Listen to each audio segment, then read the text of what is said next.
বাংলাদেশ জামাত ইসলামী ঢাকা মহানগরী উত্তরের উদ্যোগে উত্তরা এলাকায় যারা শহীদ হয়েছেন এমন 25টা পরিবারের সদস্যদেরকে নিয়ে আমরা মত বিনিময় সভা আয়োজন করেছিলাম।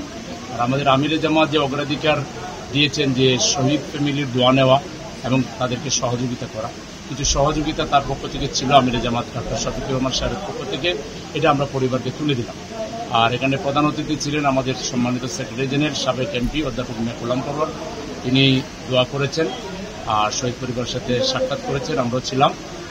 আজকে আপনারা দেখেছেন শহীদ পরিবার কিভাবে তারা ব্যথাত কষ্টে তারা দিন পার করতেছে, কিভাবে অন্যায়ভাবে তাদেরকে খুন করা হয়েছে।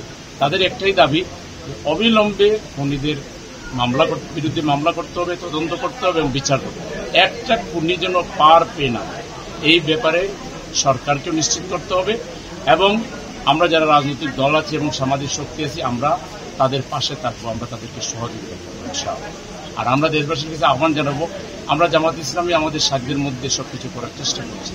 অন্যান্য রাজনৈতিক দল, সামাজিক শক্তি, দেশে এবং প্রবাসে আমাদের যে ভাই বোনেরা আছেন সবাই যদি আমাদের শহীদ পরিবারের পাশে দাঁড়ান, তাহলে শহীদ পরিবার তারা উজ্জীবিত হবে, তারা কিছুটা হলেও তাদের সন্তানহারা, স্বামীহারা, তাদের ভাইহারা, বোনহারা ব্যথাটা একটু শেয়ার করতে পারবে। এই জন্য আমরা সবার প্রতি আহ্বান জানাবো যে এখন রাজনীতি নয়, এখন অগ্রাধিকার হলো আহতদেরকে সুস্থ করা আর যারা দুনিয়া থেকে চলে গেছেন তাদের পরিবারের পাশে দাঁড়ান। আমরা সেই কাজটি করছি।